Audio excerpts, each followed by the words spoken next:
Hi there, I'm Martin L. Shoemaker, and I am Fyrecon's biggest fan. You could argue with me on that. There might be somebody who's a bigger fan, but I love Fyrecon. It is the best creative educational conference I've ever been at. And I hope that you will love it too. And I love it so much I sometimes even teach at it. And maybe you can teach at it too. This is actually a re-recording of a session I taught at Fyrecon 2 years ago to try to help new presenters find their place and their passion for teaching at Fyrecon. We can ignore the agenda. Here's one tip already. You don't really need to show an agenda for a class. I always put one together to help me think through it, but you don't need the agenda. So what is Fyrecon? Why are we here? Fyrecon is a chance to set wonder ablaze. It is a chance to help spark the future. It is a wonderful online creative conference now in its 7th year. It started as an in-person conference in the Salt Lake area of Utah, and as many of us did, it went online a few years back. And since then, it has become absolutely the premium online educational conference that really, really takes advantage of what online presentation and online learning gives us, so that we can get a wider range of instructors and presenters from all across the world and serve a wider range of students. And that's what I'm here for tonight, is to try to help reach out to that wider range of presenters to talk about what you could teach at Fyrecon. So, excellent educational conference, often with new, exciting expert presenters, and workshops and presentations you won't find anywhere else because of the great presenters at Fyrecon. And then we try to give new presenters a chance to step up every year and have our existing presenters stretch, challenge themselves, try to do something even more awesome than last year. So always looking for a way to help presenters grow, and we presenters can help each other in that regard.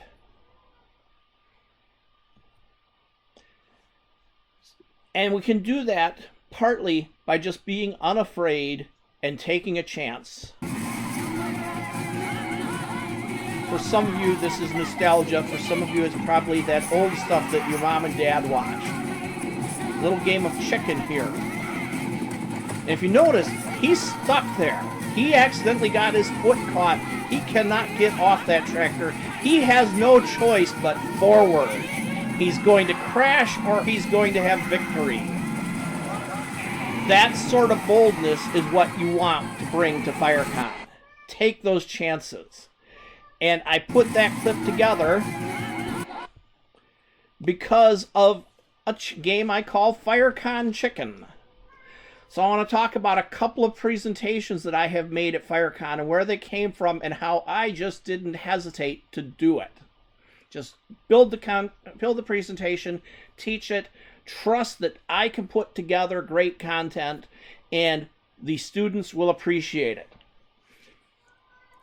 The second of these is the one we're teaching right now. We'll talk about how we got into that one. But the first one is more amusing.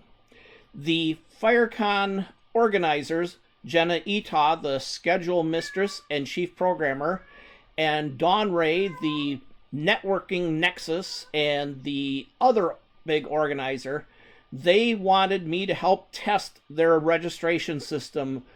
This was 3 years back, I believe. Wanted me to help put in some classes just to help test the system.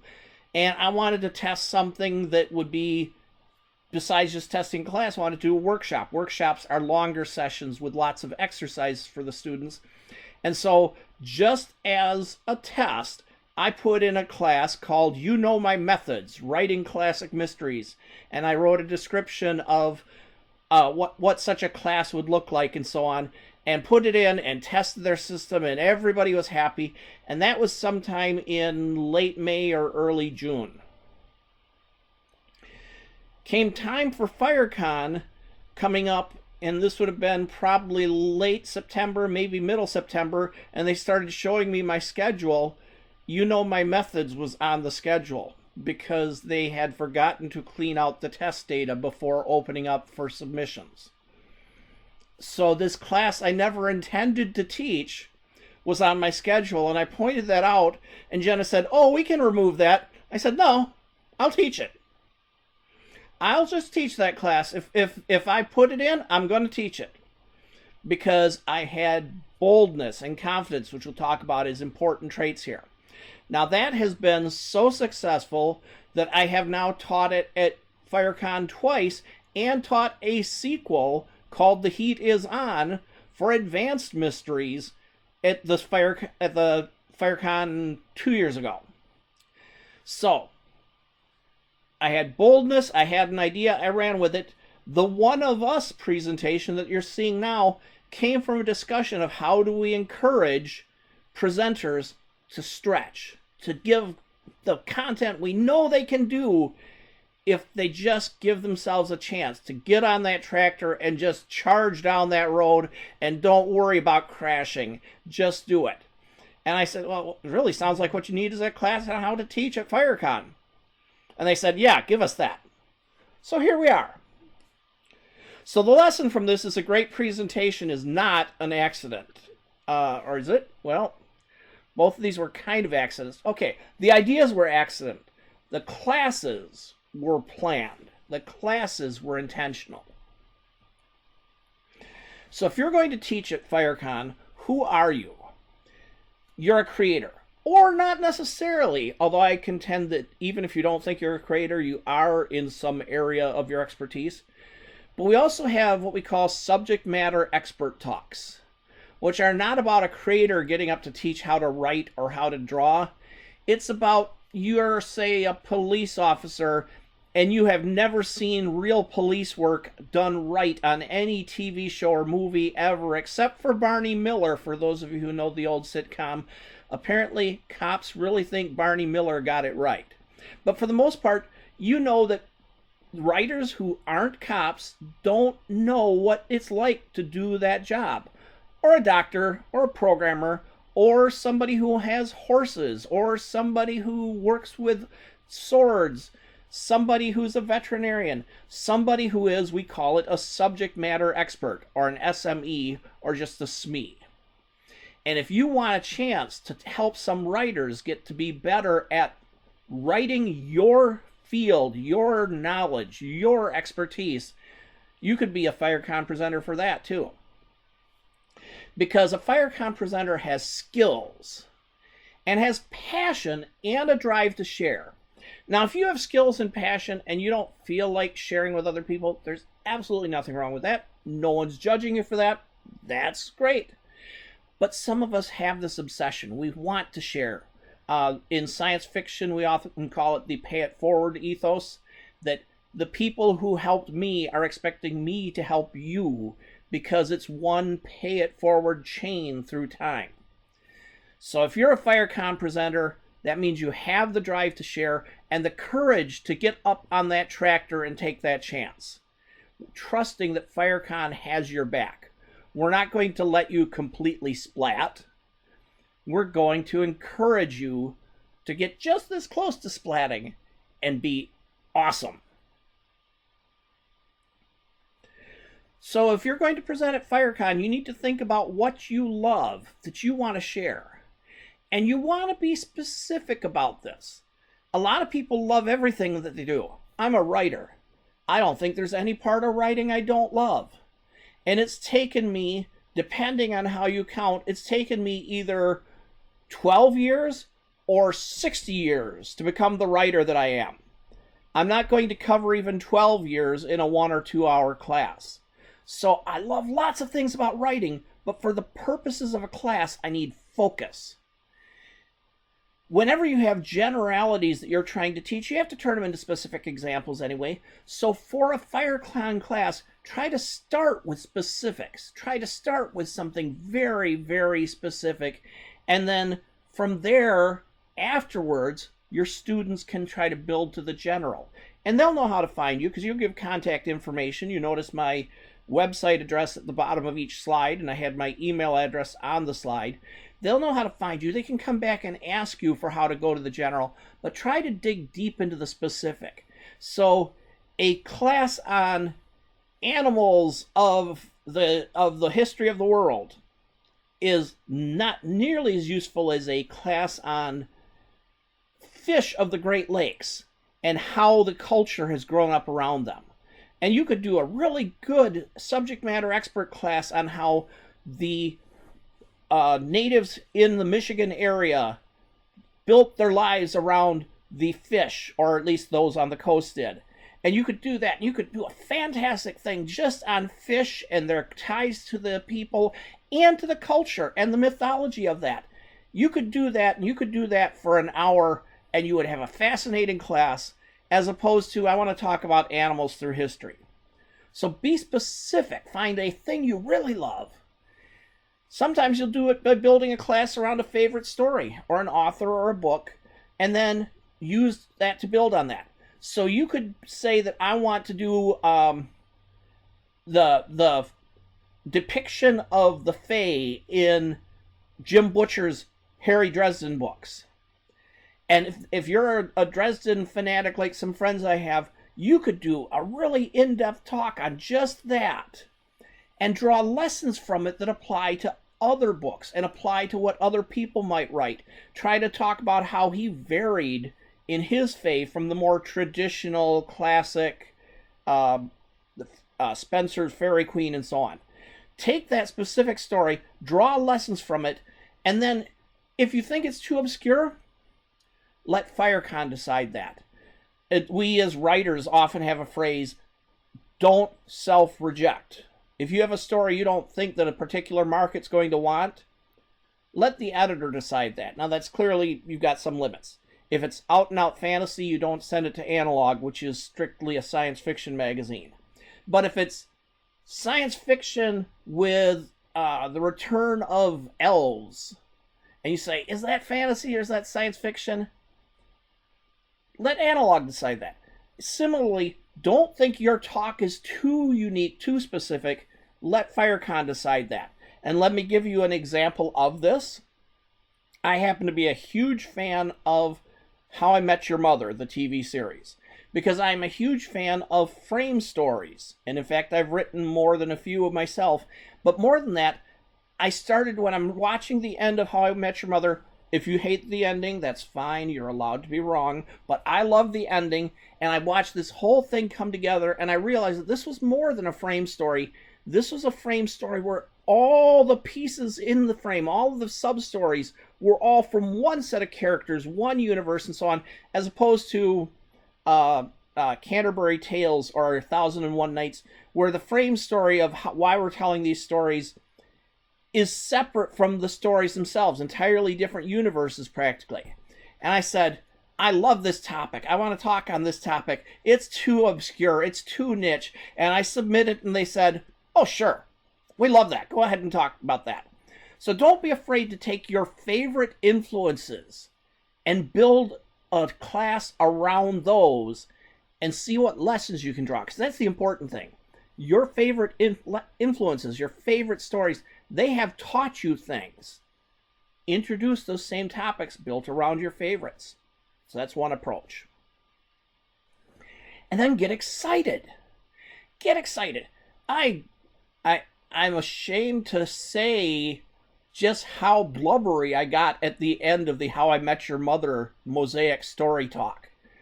But it was exactly what I've been trying to explain about why this whole 9-year saga clicked together for me. That's how excited I was. I was excited about the mystery talk, even though it wasn't one I'd planned on giving, because I grew up with all of these great old mysteries, more TV mysteries than literary mysteries for me, but I'd grown up with these, so I was excited about it. So when they said, oh yeah, we can take that off, it's like, no, I want to do this. I'm excited about this. So when you're trying to submit or to decide what to submit to Fyrecon, don't ask yourself, what does Fyrecon want to hear? Worry about what you want to say, because that's what you'll teach best. I know that And just like a writer submitting to a magazine or an artist trying to submit a portfolio, you're worried about rejection. But that worry can stop you from doing your best work. Don't worry about what Fyrecon wants to hear. Worry about what you're passionate about, because Fyrecon loves your unique style, loves your unique voice. If you're bored by it, if you're doing basic stuff, if you're bored, the students will be bored. So don't try to be safe or basic unless basic excites you. I mean, honestly, if you have an absolute passion for the fundamentals and development of grammar and that's your passion topic, then go ahead. But it's got to be something you're enthusiastic about, because enthusiastic presenters create enthusiastic students. And remember, you have an advantage here. These aren't random people you're trying to entice. This isn't a teacher in front of a bunch of high school students who are forced to be there. You are in front of an audience who came there to learn. They chose to learn. They paid to learn. Not a lot. Fyrecon is one of the best bargains in conferences out there. But they paid and put in their time to be here. They want to be enthused. Give them a chance and they will be.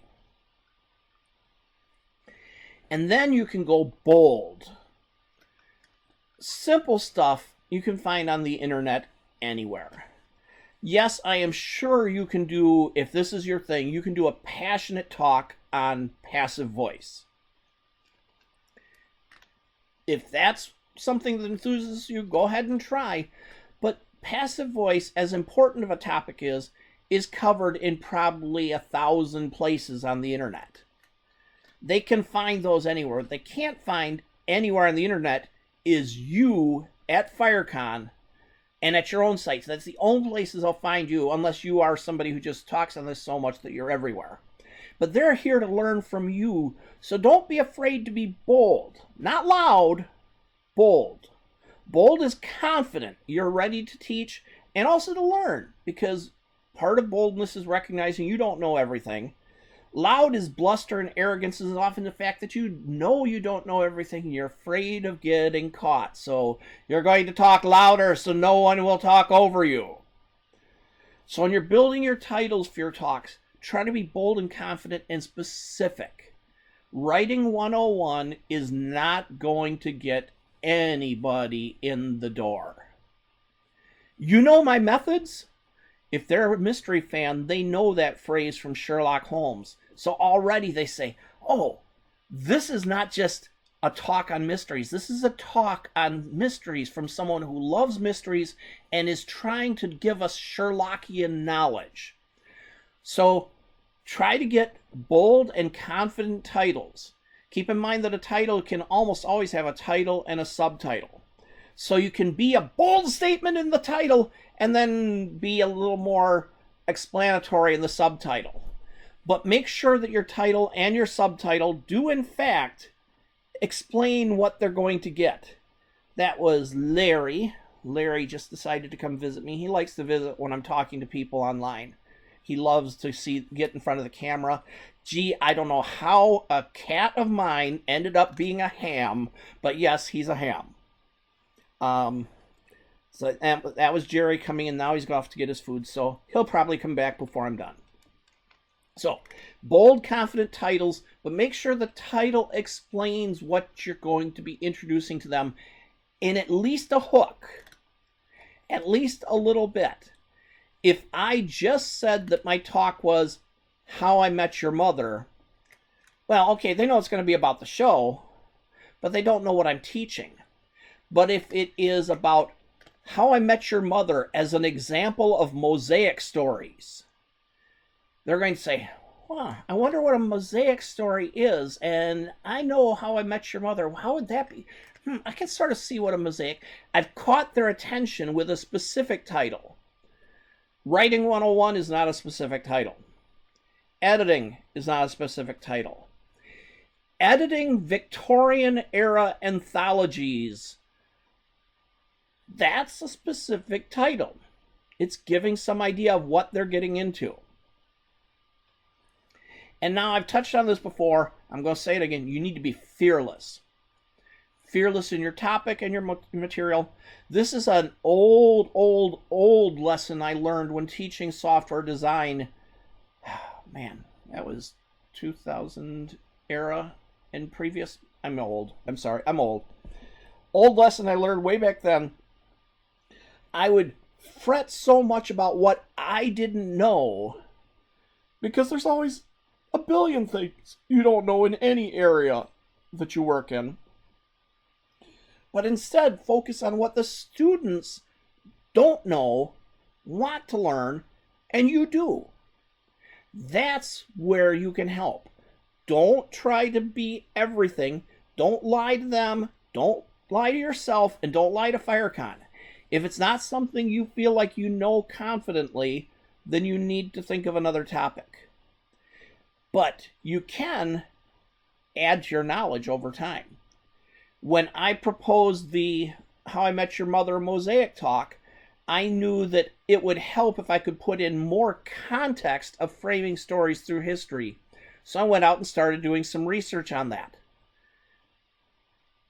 And then, once you've got your fearlessness in your topic and material, fearless in your presentation. Again, students are there to learn. If you're enthused, they'll forgive a lot. And there's nothing wrong with I don't know. Because nobody can know everything. And there's even less wrong with but I'll find out. My How I Met Your Mother talk, one of the students in there was my good friend Andy Dibble, who is a serious scholar of literature across the world.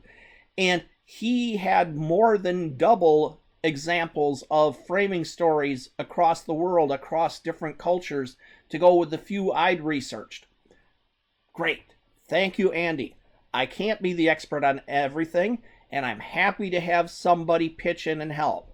So you got to be fearless, which is easier said than done. It really is. This is a skill. It's kind of a muscle. The first time I taught a group of students live for a paying audience was day one of a 3-day class.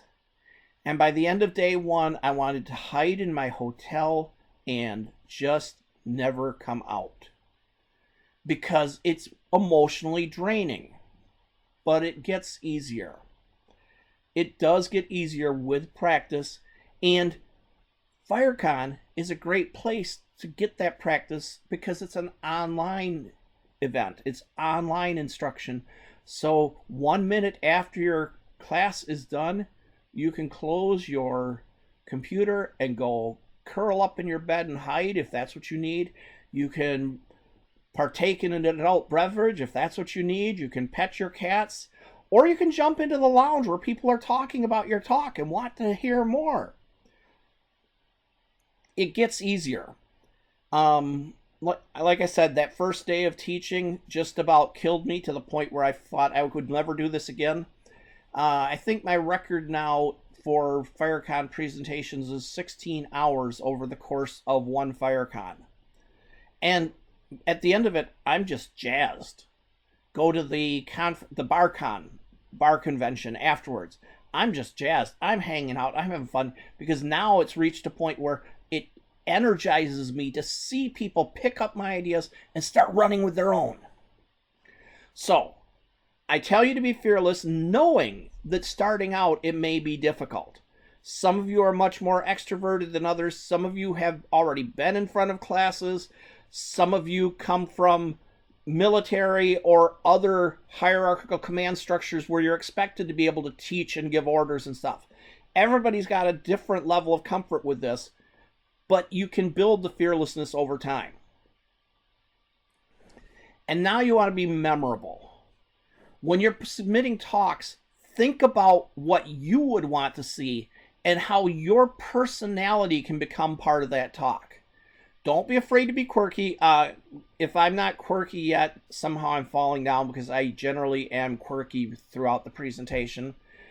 Quirky isn't difficult. There's a difference between I have got a unique personality that comes into play and I make really dumb jokes that only make me laugh and I have my cats show up. Okay, lots of people have their cats show up. But quirky isn't difficult. Quirky is it's you.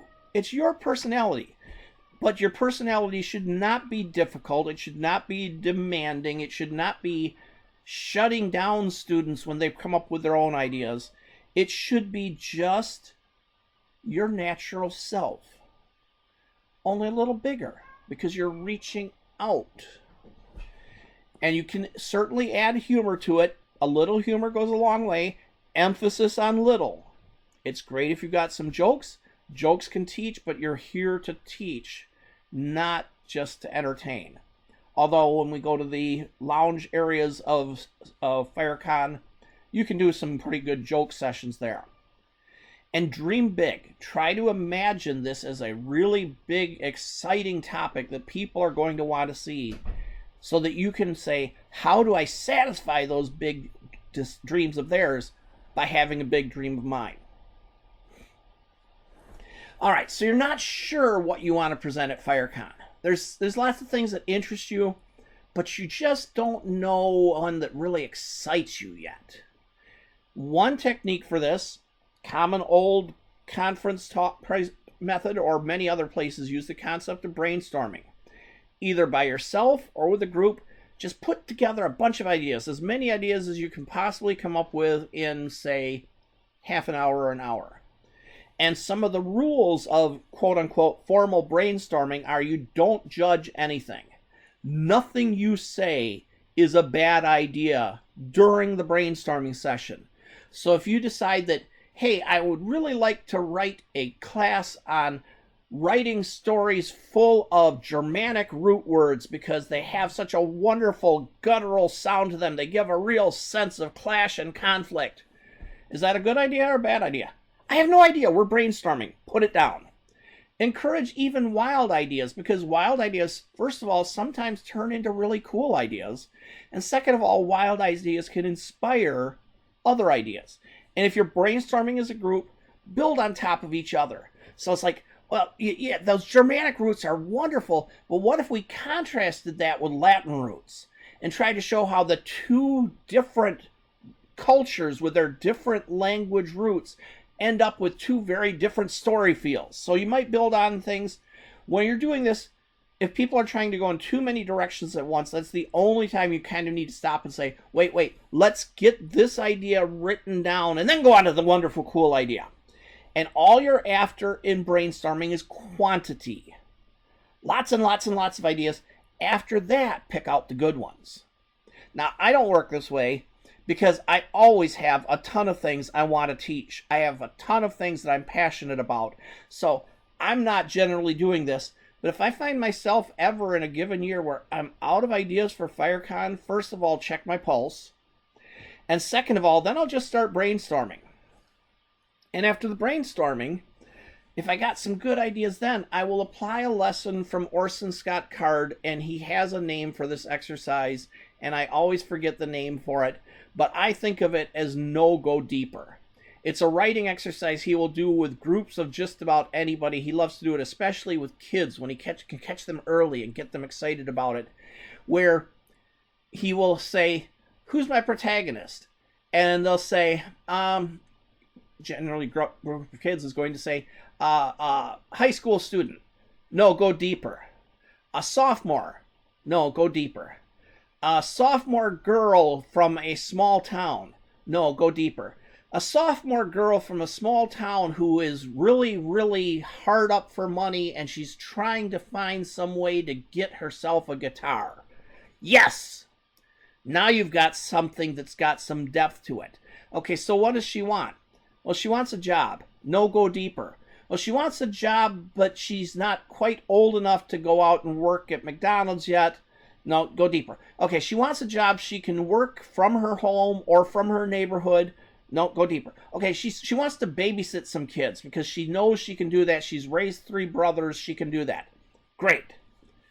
And so on. And he walks these people through this exercise, and the no go deeper leads to a very complex, deep story that is tied to their initial ideas, but it's better. So, when you have one of your ideas from your brainstorming session, just go deeper, go bigger, go wider, go more interesting. Say, I have an idea Now, how can I stretch it? How can I stretch it, revise it, and try to repeat that? At least you'll notice from my examples I was talking about with card, try to repeat it at least 3 times to stretch it farther.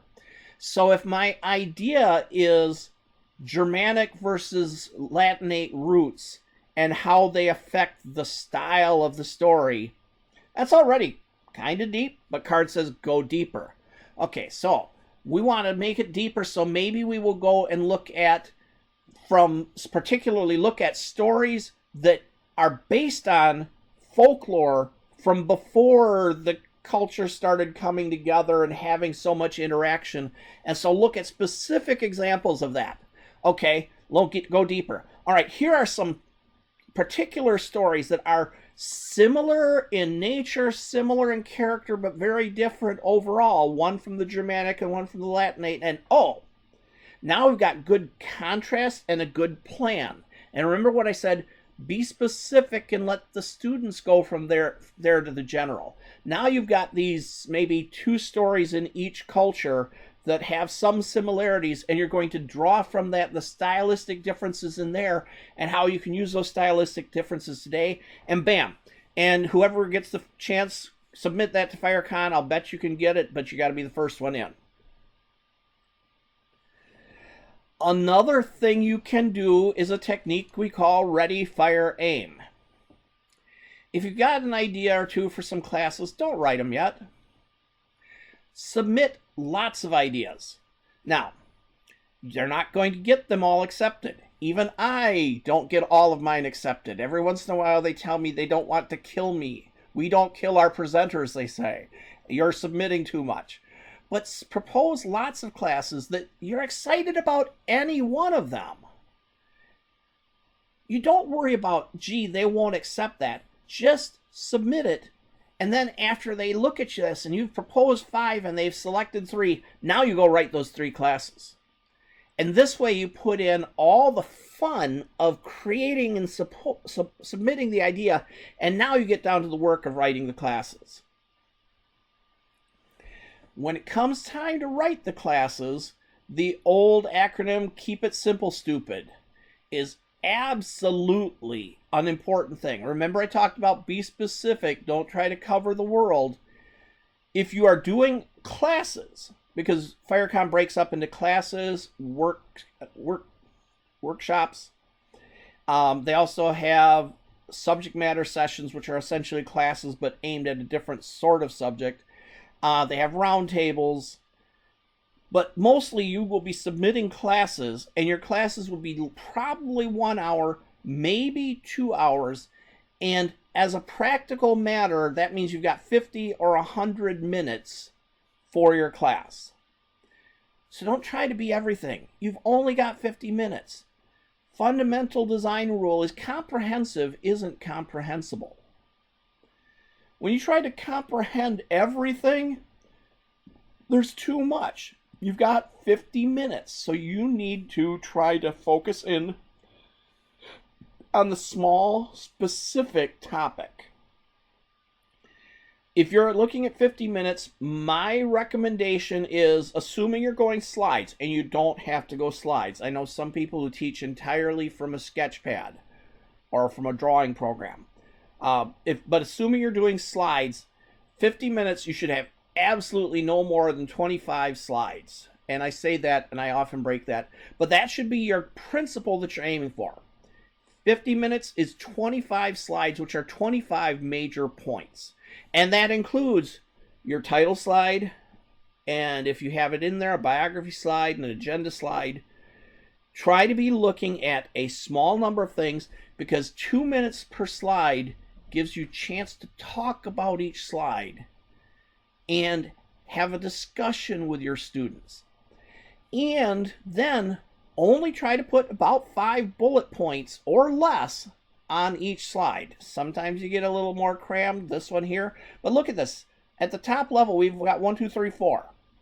And then one of the bullet points is broken into 3 smaller ones, so it's groupings, and the other is broken into 3 with 2 others underneath. But the major outer level is 4 points. So 5 or fewer bullet points per slide, and sometimes grouping. And prefer a talk over text. Don't write out an entire paragraph of text you're going to read aloud, because reading aloud that text from the slide is going to make everybody fall asleep, because we are writers, many of us, some of us artists. Regardless, we can read it from the slide in our heads faster than you can read it out loud, and we will be zoning out before you reach the end of the slide. So think about skimpy bullets. Just minor points that you're going to talk on. Prefer talk over text. I could say that great big long paragraph I just did, but prefer talk over text. Prefer skimpy points that launch a discussion. If you have things you really want them to take away from it, you can attach notes that they get after the class. That, especially if you're using slides with any decent slideshow tool, Canva, PowerPoint, or whatever, you can create speaker notes to go with each slide. And when you create the file that they're going to take away after, the speaker notes will appear. So when you see this deck will have all of the speaker notes that I intended in the background.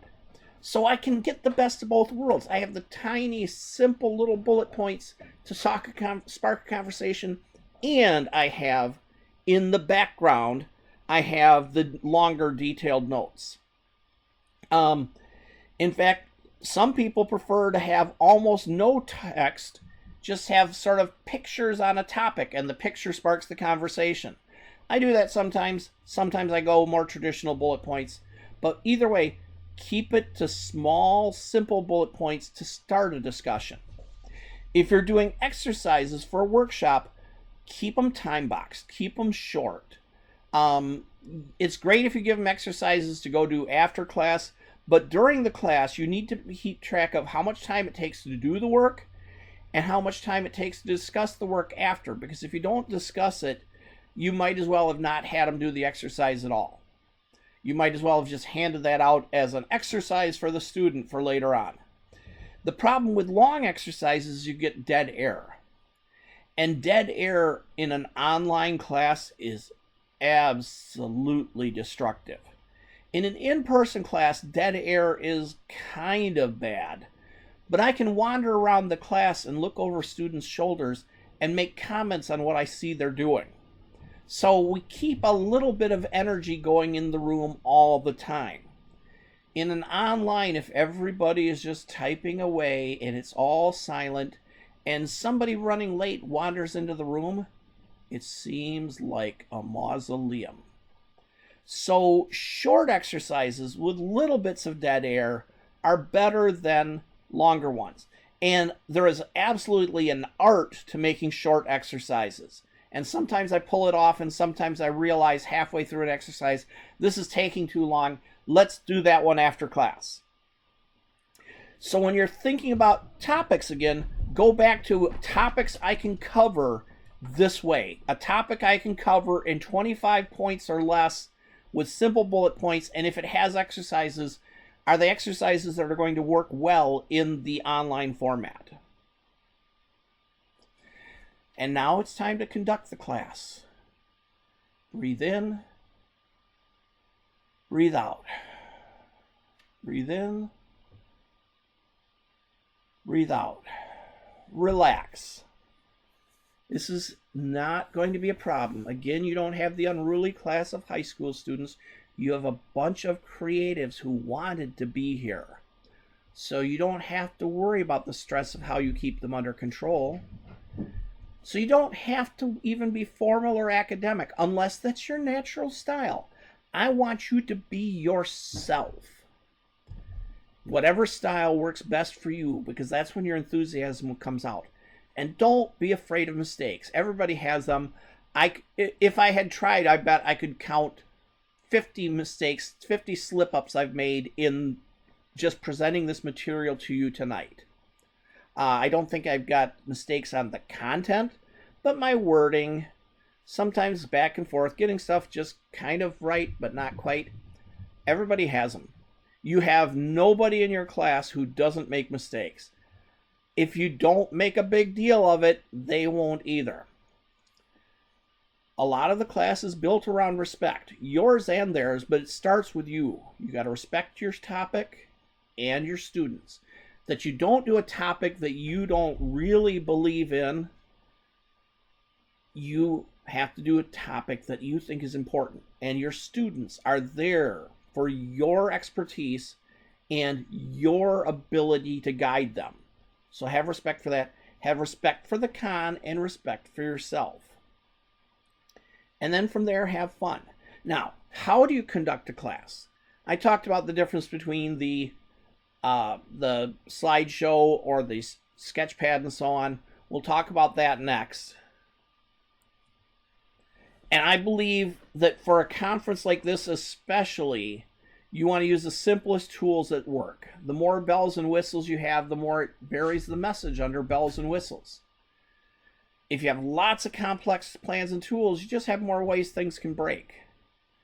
If you have time to make a really polished presentation, you can do that, but don't make stress over it. I love building slides with PowerPoint, so it's not stress for me. But that's me. Sometimes I do exactly the opposite, and I just teach from the Sketchpad, our Sketch app. I just teach from that and let the thing go the direction it wants to go in response to student questions. So do the high polish if that appeals to you, but just treat it like a glorified chalkboard, or for those of you who are too young to remember chalkboards, whiteboards. That's fine too. Lots of great teaching happens that way. Then consider both limitations and advantages of remote presentations. Limitations are, again, you can't walk around and look over their shoulder. That's one really big limitation. Another limitation is the technology itself. Sometimes way out of your control. I did a presentation 2 years ago at Fyrecon with my friends Maya Cleve as editor and Jane Noel as illustrator. We did a 4-part presentation called The Instant Book Show. In part 1, I dictated a story live in front of the audience based on prompts they gave me. In part 2, Maya edited it live, and so they learned the editing process. In part 3, Jane illustrated it live, and they learned the illustration process. And in part 4, I published it live, except right in the middle of it, a thunderstorm came and took out my internet, and the satellite modem I was using at the time is a 10-minute reboot cycle. So I was offline for 10 minutes of the peak of the presentation. Oh well, that's one of the limitations of the remote presentations. On the other hand, things like you can have chat back and forth. You can have files passed back and forth. You can have students carrying on their own back channel, which sounds like disruptive because then they're not paying attention to you. But it might be a way that they're answering each other's questions and trying to help each other learn. So there are some advantages in the remote presentations as well. Now, how do you conduct it?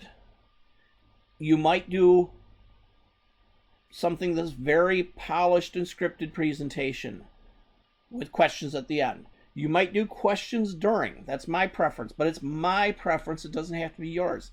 You might do something that's 100% questions. If you're coming in as a subject matter expert and your subject is horses in medieval stories, then you might give a 5-minute intro at the start and then just answer questions all the time, just for the rest of the hour. Any of these work, pick one and go with it. Be flexible, because sometimes students aren't. Students are people. People can be weird sometimes. Sometimes you've got it in your head that questions will be at the end, and you've got a student that just can't get past this question. Be flexible. You can go with that. Now, if you get a student who just can't stop asking question after question after question, you might have to say, okay, these are cool things, but they're getting off our track. Can we talk about these after class? Because I want to give them the attention they deserve. I've only ever seen, and I've never seen it at Fyrecon, I've only ever seen one conference where the panel moderator had to tell an audience member to shut up. That was an ugly situation. Nobody wanted it to get that bad, but you've got 5 panelists and 40 people in the room and one person doing all the talking. That one had to be stopped. If you run into that, try to gentle them aside.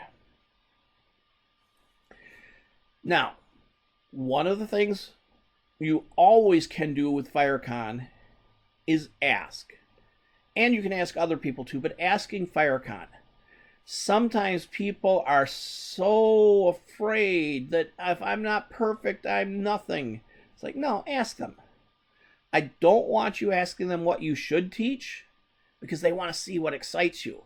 But if you want to say, what do you think of this? What do you think of a discussion on World Anvil, which is a cool wiki tool for building your stuff, building your world for your story? They might look and say, I don't know if there's an hour worth of stuff there. What are you going to do to fill the hour? Or they might look and say, man, I've wanted to learn about that. That sounds cool. You shouldn't be afraid to ask them what they think of ideas. You can get the feedback before you submit. If you've got an idea that you're not sure if it's quite a good idea, they will happily, the folks at Fyrecon will happily listen to it and say, you know, I think that could work, or I think that could work with a little bit of this. So that can help you put together a really killer submission. Feedback after you submit. Okay, I committed to this, and I thought it was going to be 25 points, and it's more like 250 points. What do I do? And they'll work with you. They're not writing your content for you. If they hear me suggest that they write your content, they're going to kick me, and they kick hard. But acting as sounding boards and acting as sort of representatives for the students, that's what they can do. How will this help the students? And you might get suggestions on content or tools depending on it, but they're going to rely on you to do a lot of that. That this is what your expertise is. You should be bringing that to them, and maybe they respond to it. Now, as you learn more, you can be updating your presentation so it can become a better presentation next time and can become part of your portfolio of presentations. And Fyrecon will help you to know how did it go over with the students. So that can help you build better presentations in the future. And you can also talk to your fellow presenters. We're fun people. We really are. We're kind of weird, some of us, but we're fun people who are excited about what excites you. So maybe ask your fellow presenters for feedback on a topic. And then as you're presenting, ask your students, are they getting it? Adjust your pace and so on. Sometimes it's, oh, no, your question just led me off in this area, but I think people are interested in that. Yeah, we are. We want to hear more of that. So don't be afraid to ask. You aren't expected to be the perfect guru. You're supposed to be the excited person leading the charge. All right. So here, if we were doing this together online, I would ask for any questions. So this is a chance where in class I would say any questions. And I am going to just tell you that martin@shoemaker.space, you can ask me questions. Go to Fyrecon, you can ask them questions. So that's a little bit about how you can teach at Fyrecon, and I hope I get a chance to be in your class and watch you work. Thank you.